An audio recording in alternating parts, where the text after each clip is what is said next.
આઈયુપીએસી નામના શરૂઆતમાં પહેલાં તો આપણે લાંબામાં લાંબી કાર્બનની શૃંખલા નક્કી કરી લઈએ. નંબર કયા કાર્બનથી આપવો એ પહેલાં નક્કી કરશું.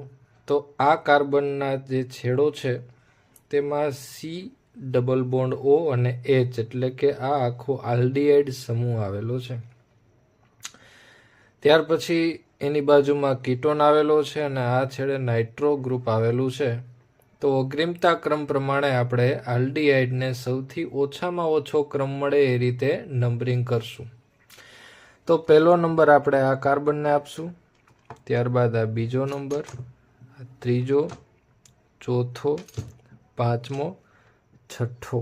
હવે આ બાજુ તો નાઇટ્રો ગ્રુપ આવેલું છે ને અહીંયા છે એ મિથાઇલ સમૂહ છે.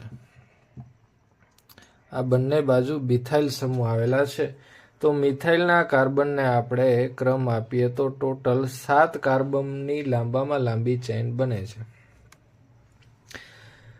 તો હવે 4 ઉપર એક મિથાઇલ સમૂહ આવેલું છે વિસ્થાપિત સમૂહ તરીકે, અને 3 ઉપર ઓક્સો અને 6 નંબર ઉપર નાઇટ્રો ગ્રુપ આવેલું છે. તો આ 3 ગ્રુપ આપણે નામની આગળ જોડશું અને નામની પાછળ એ મુખ્ય અગ્રિમતા ક્રમ જેને આપ્યો છે એટલે કે આલ્ડીહાઇડ એનો આલ પ્રત્યય તેની સાથે જોડશું. તો સૌથી પહેલાં એબીસીડીના ક્રમ પ્રમાણે મિથાઇલનો એમ થશે અને ત્યારબાદ નાઇટ્રોનો એન આવશે. તો આપણે એમ વાળું પહેલાં લખીએ. તો 4 ઉપર મિથાઇલ, 4 મિથાઇલ,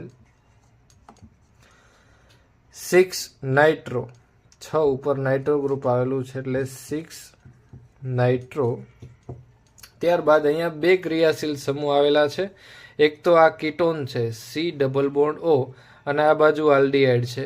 તો અગ્રિમતા ક્રમ પ્રમાણે આલ્ડીહાઇડને પહેલો ક્રમ આપીશું અગ્રિમતા, અને સી ડબલ બોન્ડ ઓ છે એ અહીંયા ગૌણ થઈ જશે. તો જે ગૌણ ક્રિયાશીલ સમૂહ છે એનો પ્રત્યય આપણે લગાડતા નથી અને એનો પૂર્વક લગાડશું. તો કીટોનનો પૂર્વક થાય છે ઓક્સો. તો કીટોન માટે આપણે ઓક્સો લખશું. મુખ્ય ગ્રુપ છે એ આલ્ડીહાઇડ છે એટલે આલ્ડીહાઇડનો પ્રત્યય લાગશે આલ.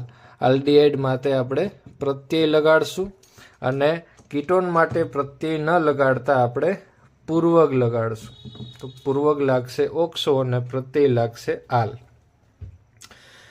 તો 3 નંબર ઉપર ઓક્સો ગ્રુપ છે એટલે ત્યારબાદ આપણે લખીએ 3 ઓક્સો. એક દ્વિબંધ પણ આવેલો છે અને એ 4થા નંબરના કાર્બન ઉપર છે. તો મુખ્ય શૃંખલા ટોટલ 7 કાર્બનની છે એટલે એનું નામ થશે હેપ્ટ અને 4 ઉપર ઇન છે. તો 4 ઇન પ્લસ પહેલા જ નંબર ઉપર આલ્ડીહાઇડ એટલે કે આલ પ્રત્યય આવે છે. તો 4 ઇન વત્તા આલ થશે અને ઇન અને આલને આપણે ભેગું કરી દઈએ તો ઇનાલ બને છે. તો આપણે ડાયરેક્ટ એવું જ લખશું 4 ઇનાલ.